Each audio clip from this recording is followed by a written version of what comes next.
सभी को मेरा नमस्कार। आज के इस क्लास में हम लोग सीखेंगे द्विघात समीकरण को पूर्ण वर्ग विधि से हल करना। देखा जाए द्विघात समीकरण का मूल हम तीन विधि से ज्ञात करते हैं, गुणनखंड विधि, पूर्ण वर्ग विधि और द्विघाती सूत्र विधि। तो हम लोग गुणनखंड विधि जो है 7 क्लास 8 क्लास से ही पढ़ते आते हैं, तो गुणनखंड विधि आप सभी को पता है। पूर्ण वर्ग विधि जो है 10th क्लास में एक्सरसाइज 4.3 में पहला क्वेश्चन पढ़ना है, पूर्ण वर्ग विधि से द्विघात समीकरण का मूल ज्ञात करना। तो आज इसी को हम लोग सीखने वाले हैं और बहुत ही आसान मेथड से सीखेंगे। तो सबसे पहले ये आपके सामने एक एग्जाम्पल लिए हैं, क्वेश्चन लिए हैं। इस क्वेश्चन को जो है द्विघाती सूत्र से नहीं, गुणनखंड विधि से नहीं, यहाँ पूर्ण वर्ग विधि से इसको हल करना है, इसका मूल ज्ञात करना है पूर्ण वर्ग विधि से। ठीक है, तो सबसे पहला स्टेप हमारा ये रहता है पूर्ण वर्ग विधि में कि किसी भी समीकरण को, द्विघात समीकरण को पूर्ण वर्ग विधि बनाने के लिए x का गुणांक 1 होना चाहिए। यहाँ एक्स स्क्वायर का जो गुणांक है ना, एक्स स्क्वायर का गुणांक ये 1 होना चाहिए, लेकिन यहाँ क्या है, 2 है।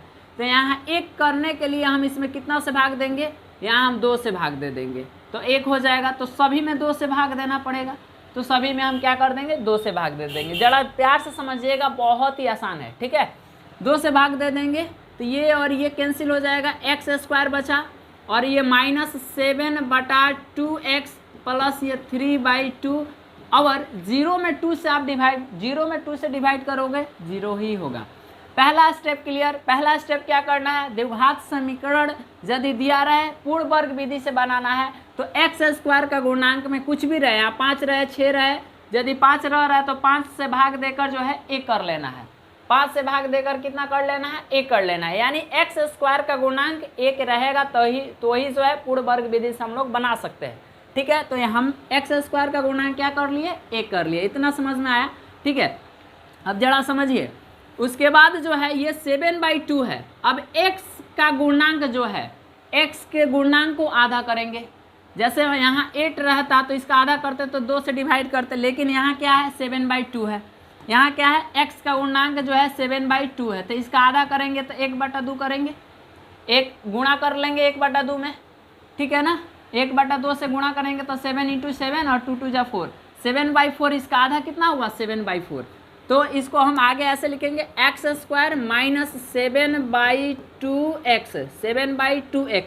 इसका आधा, एक बार आधा जो है इसको आधा किया है, एक बार 7/2 प्लस में इसका होल स्क्वायर ले लेंगे और एक बार माइनस में ले लेंगे। से आधा का एक बार प्लस में स्क्वायर ले लेंगे, एक बार माइनस में, और प्लस ये 3/2 = 0, वैसे ही रहेगा।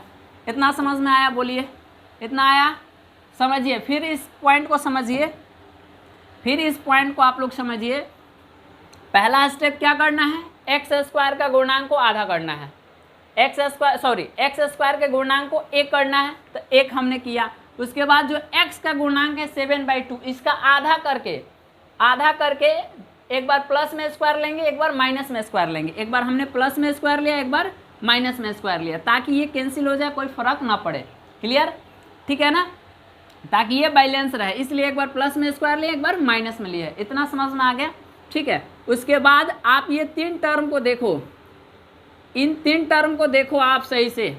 X square -2abx 2ab a square -2ab plus b square इस फार्मूला पर बैठा है। वैसे नहीं आ रहा है समझ में, तो आप क्या करो बाबू, ये जो x का पावर 2 है तो इसको एक सिंगल में ले लो, x सिंगल में ले लो, x का स्क्वायर है ना तो सिंगल ले लो, और इसमें किसका है, इसका x स्क्वायर है, तो इसको यहाँ माइनस है ना, तो यहाँ माइनस 7/4 इसका हमने ले लिया क्या, होल स्क्वायर, और ये -7/4 वैसे ही रहने देना है, इसका स्क्वायर, और प्लस ये 3/2 = 0।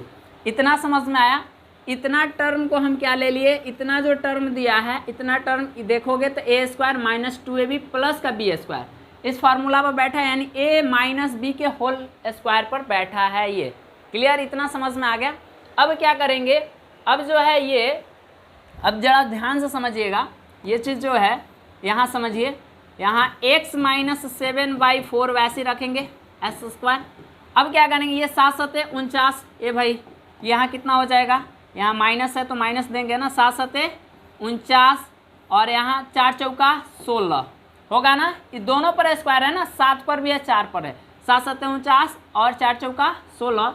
आप प्लस या 3/2 इक्वल टू 0, कोई दिक्कत किन्हीं को कहीं से भी नहीं। अब ये जो है इस चीज़ को हम यहाँ लिख देते हैं, ठीक है ना, इसको इरेज कर देते हैं। आई होप आप सभी को समझ में आ रहा होगा। किन्हीं को दिक्कत कहीं से भी है तो बताइए, किसी भी स्टूडेंट को कमेंट कीजिए, हाँ सर दिक्कत है। आप लोगों को टोटल एक भी दिक्कत नहीं होने देंगे, कमेंट करना है सभी को, ठीक है।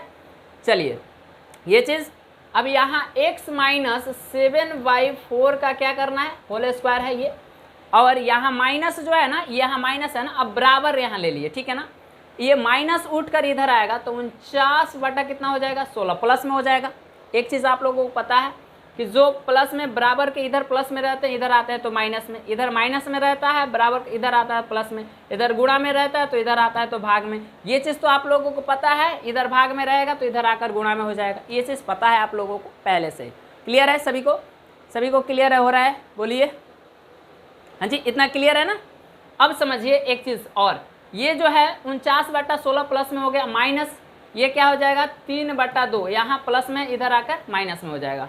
तो x माइनस 7/4 का होल स्क्वायर बराबर, ये 16 में से 2 घटा लो आप, सॉरी इसका एलसीएम निकाल लोगे तो 16 होगा, 16 एकम 16 तो 49 एकम 49, और माइनस यहाँ देखिए 16 2 अठे कितना हो जाएगा, 2 अठे 16, तो 3 अठे 24। क्लियर। यहाँ x माइनस 7/4 का होल स्क्वायर बराबर 49 में से 24 घटेगा 25 बटा क्या हो जाएगा जी, 16 हो जाएगा। इतना समझ में आ गया, ओके इतना आ गया। तो अब समझिए और भी समझिए, एकदम बिल्कुल आसान है, बिल्कुल आसान है, एकदम भारी थोड़ा सा भी नहीं है। x माइनस 7/4 जरा समझिए, यहाँ से स्क्वायर हटा रहे हैं, यहाँ से स्क्वायर हटा रहे हैं, आपको पता है इधर से प्लस से बराबर को उधर भेज रहे थे तो माइनस हो रहा था। अब यहाँ से स्क्वायर हटा रहे हैं, स्क्वायर को उधर भेज रहे थे, ये प्लस माइनस रूट अंडर हो जाएगा, 25 बटा कितना हो जाएगा 16, 25 बटा कितना हो जाएगा जी 16 हो जाएगा। यानी x माइनस 7/4, x माइनस 7/4 बराबर ये हो जाएगा 25 का वर्गमूल 5 प्लस माइनस 5 और बटे 16 का वर्गमूल 4 प्लस माइनस ये। इतना समझ में आ गया। अब इतना आ गया तो और यहाँ थोड़ा सा ध्यान दे दीजिए, ठीक है, दिखाई दे रहा है यहाँ। अब ये देखो यहाँ का स्क्वायर हट गया था, इसलिए अब जो है x बराबर इस जो है ना 7/4 इधर माइनस में, इसको इधर भेजेंगे तो एक बार प्लस का चिन्ह ले लेते हैं। ये जो है x में देखो एक बार प्लस का 5/4, एक बार देखिए x बराबर हो जाएगा प्लस में एक बार 5/4 लेते हैं, और माइनस ये इधर माइनस में है ना, इधर उठ कर आएगा तो ये भी प्लस में हो जाएगा 7/4। अभी हम प्लस वाला चिन्ह लेकर चल रहे हैं, याद रहे यहाँ प्लस माइनस दोनों हो सकता है, तो एक बार हम प्लस वाला चिन्ह लेकर चल रहे हैं तो इसका एलसीएम निकालेंगे तो 4 हो जाएगा, और 5 यहाँ 7 यहाँ, 4 1 जा 4 तो 5 1 जा 5, 4 1 जा 4 तो 7 1 जा 7, 7 और 5 कितना हो जाएगा 12/4, कटा देंगे 3 हो जाएगा ना। तो x का वैल्यू कितना आ गया 3, कब हम जब प्लस वाला चिन्ह लिए तब। अब है x का वैल्यू निकालते हैं, अब माइनस वाला चिन्ह लेते हैं, तो यहाँ जरा ध्यान दीजिएगा, माइनस 5/4 और ये प्लस 7/4, इसका भी एलसीएम निकालेंगे तो 4 हो जाएगा, 4 1 जा 4 तो माइनस 5 1 जा 5 प्लस 4 1 जा 4 तो 7 1 जा 7। ए भाई ये कितना हो जाएगा, ये माइनस में 5 है और ये प्लस में 5 है, तो यहाँ माइनस का 2 हो जाएगा। बोलिए कि प्लस का 2 होगा, क्योंकि ये कम है तो प्लस का 2 होगा। याद रहे, यहाँ सबसे अधिक लड़के कंफ्यूज होते हैं। और बटा यहाँ क्या हो जाएगा 4, ये काट दीजिए तो ये कितना हो जाएगा 1/2, यानी इसका 1/2। x का वैल्यू कितना आ गया 3 और ये 1/2। तो यही पूर्ण वर्ग विधि, इसी को कहते हैं पूर्ण वर्ग विधि से मूल ज्ञात करना। आई होप आप सभी को समझ में आया होगा। किन्हीं को भी कहीं से भी थोड़ा सा भी कन्फ्यूजन होगा, सभी स्टूडेंट फटाफट आप लोग कमेंट करेंगे। जय हिंद।